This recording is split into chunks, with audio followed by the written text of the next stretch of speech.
بسم اللہ الرحمن الرحیم۔ الصلاۃ والسلام علیک یا سیدی یا رسول اللہ وعلی آلک و صحابک یا رحمۃ للعالمین۔ معزز ناظرین، السلام علیکم ورحمۃ اللہ وبرکاتہ۔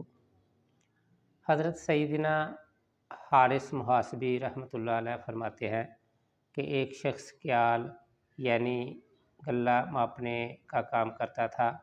اس نے اس کام کو چھوڑ دیا اور عبادت الہی میں مشغول ہو گیا۔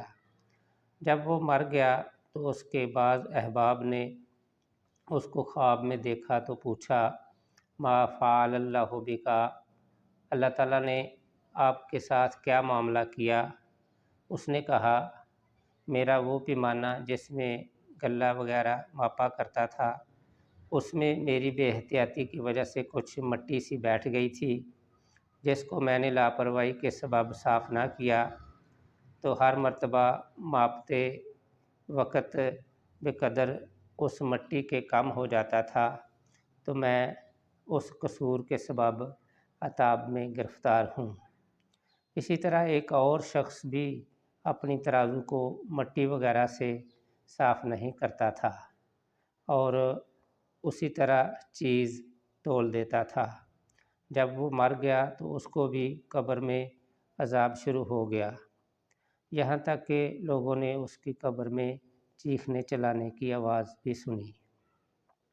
بعض صالحین کو قبر سے چیخنے چلانے کی آواز سن کر رحم آ گیا اور انہوں نے اس کے لیے دعائے مغفرت کی، تو اس کی برکت سے اللہ تعالیٰ نے اس کے عذاب کو رفع کیا۔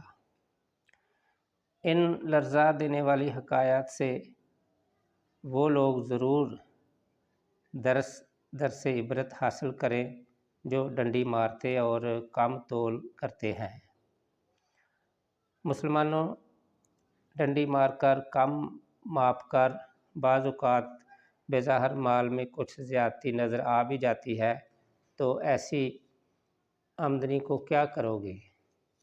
دنیا میں بھی تو اس قسم کا مال وبال ہو جاتا ہے۔ ہو سکتا ہے ڈاکٹروں کی فیسوں میں، بیماریوں کی دواؤں میں، جب جیب کتروں یا چوروں کے ہاتھ میں رشوت وغیرہ میں یہ مال چلا جائے اور پھر آخرت کا عذاب شدید بھی بھگتنا پڑ جائے۔ تفسیر حسینی میں نقل کیا گیا ہے کہ جو شخص ناپ تول میں خیانت کرتا ہے، قیامت کے روز اسے دوزخ کی گہرائیوں میں ڈالا جائے گا اور آگ کے دو پہاڑوں کے درمیان بٹھا کر حکم دیا جائے گا، ان پہاڑوں کو ناپو اور تولو۔ جب تولنے لگے گا تو آگ اسے جلا ڈالے گی۔ پیارے پیارے اسلامی بھائیوں اور عزیزوں، غور تو کرو، سوچو تو صحیح، چند روزہ زندگی میں چند فانی سکے حاصل کرنے کے لیے اگر ڈنڈی مار لی تو کس قدر شدید عذاب کی وعید ہے۔ آج معمولی گرمی برداشت نہیں ہوتی تو جہنم میں آگ کے پہاڑوں کی تپش کس طرح برداشت ہوگی۔ خدارا اپنے حال پر رحم کرتے ہوئے مال کی ہوس سے دور رہیے، ورنہ یہ مال غیر حلال دونوں جہان میں وبال ہی وبال ثابت ہوگا۔ الصلاۃ والسلام علیک یا سیدی یا رسول اللہ وعلی آلک و صحابک یا رحمۃ للعالمین۔